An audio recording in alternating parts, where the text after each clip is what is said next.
Assalamualaikum warahmatullahi wabarakatuh. Perkenalkan, nama saya Nana Nurnabila dari Keperawatan 1B. Di sini saya akan mempresentasikan syarat kalimat efektif. Definisi kalimat efektif ialah kalimat yang memiliki kemampuan untuk menimbulkan kembali gagasan-gagasan pada pikiran pendengar atau pembaca, seperti gagasan yang ada pada pikiran pembicara atau penulis. Kalimat dikatakan efektif apabila berhasil menyampaikan pesan, gagasan, perasaan, maupun pemberitahuan sesuai dengan maksud si pembicara atau penulis. Kalimat efektif adalah kalimat yang terdiri atas kata-kata yang mempunyai unsur SPOK, atau kalimat yang mempunyai ide atau gagasan pembicara atau penulis.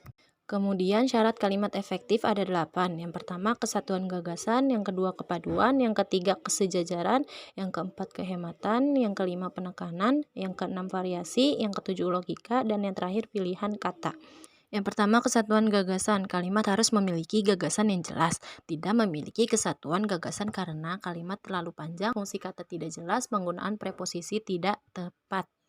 Contoh kalimat kesatuan gagasan. Yang pertama, Ida membeli baju di toko. Subjeknya Ida, predikatnya membeli, objeknya baju, keterangannya di toko. Yang kedua, Paman mencuci mobil di garasi. Subjeknya Paman, predikatnya mencuci, objeknya mobil, keterangannya di garasi. Kemudian yang kedua, kepaduan adalah keterkaitan kalimat antar satu dengan yang lainnya, sehingga membentuk paragraf yang padu dan mempunyai struktur yang saling berhubungan. Contoh kalimat kepaduan, bagi semua siswa diwajibkan untuk membayar iuran, itu tidak padu. Yang padu ialah semua siswa diwajibkan untuk membayar iuran, itu baru padu. Kemudian yang ketiga, kesejajaran. Kesejajaran dalam kalimat adalah penggunaan bentuk-bentuk kata atau kalimat atau konstruksi bahasa yang sama dan dipakai untuk memberi kejelasan kalimat secara keseluruhan. Jika kalimat pertama menggunakan kata kerja atau verba, maka kalimat kedua juga harus menggunakan verba. Jika kalimat pertama menggunakan kata kerja perimbuhan me, maka kalimat selanjutnya juga harus menggunakan me. Contoh kalimat kesejajaran. Hal yang mesti diperhatikan soal sampah adalah cara membuang, memilah, dan pengolahannya itu salah. Yang benar ialah hal yang mesti diperhatikan soal sampah adalah cara membuang, memilah, dan mengolahnya. Itu baru benar. Yang keempat ada kehematan. Kehematan sebuah kalimat maksudnya adalah hemat dalam menggunakan kata atau frasa yang dianggap tidak perlu, tetapi tidak menyalahi kaidah tata bahasa. Penggunaan kata atau frasa yang berlebihan tentu akan mengaburkan maksud kalimat. Oleh karena itu, ada beberapa hal yang perlu diperhatikan untuk melakukan penghematan, yaitu menghilangkan pengulangan subjek, menghindari kesinoniman dalam satu kalimat, tidak menjamakkan kata-kata yang sudah berbentuk jamak. Contoh kalimat kehematan, pada siang ini merupakan siang yang cerah, itu salah. Yang benar ialah siang ini merupakan siang yang cerah.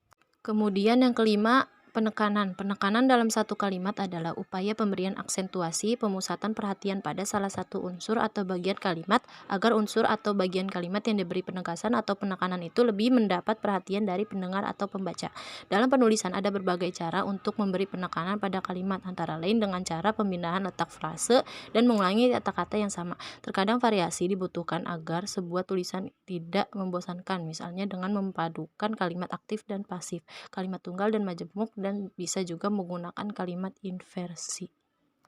Contoh kalimat penekanan, harapan kami adalah agar soal ini dapat kita bicarakan lagi pada kesempatan lain, itu salah. Yang benar ialah pada kesempatan lain kami berharap kita dapat membicarakan lagi soal ini, itu baru benar. Yang keenam, variasi. Terkadang variasi dibutuhkan agar sebuah tulisan tidak membosankan, misalnya dengan memadupadankan kalimat aktif dan pasif, kalimat tunggal dan majemuk, dan bisa juga menggunakan kalimat inversi. Contoh kalimat variasi, hasil perlombaan itu belum dapat diumumkan kepada semua peserta lomba, itu salah. Yang benar adalah hasil perlombaan itu belum dapat diumumkan kepada seluruh peserta lomba. Yang ketujuh, logika adalah kalimat tersebut harus dapat dipahami dengan mudah dan penulisannya sesuai dengan ejaan yang berlaku atau EID. Hubungan unsur-unsur yang ada dalam kalimat juga harus memiliki hubungan yang masuk akal atau logis. Contoh kalimat logika, untuk mempersingkat waktu, mari mulai mengerjakan tugas ini, itu salah. Yang benar adalah untuk menghemat waktu, mari mulai mengerjakan tugas ini, itu baru benar. Dan yang terakhir adalah pilihan kata. Pilihan kata perlu diperhatikan dalam kegiatan menulis. Kita harus membedakan pilihan kata yang digunakan dalam menulis artikel populer dan karya ilmiah. Contoh kalimat pilihan kata, perkiraan cuaca hari ini hujan, itu tidak tepat. Yang tepat adalah perkiraan cuaca hari ini hujan, itu baru tepat. Demikian presentasi dari saya, kurang lebihnya mohon maaf. Wassalamualaikum warahmatullahi wabarakatuh.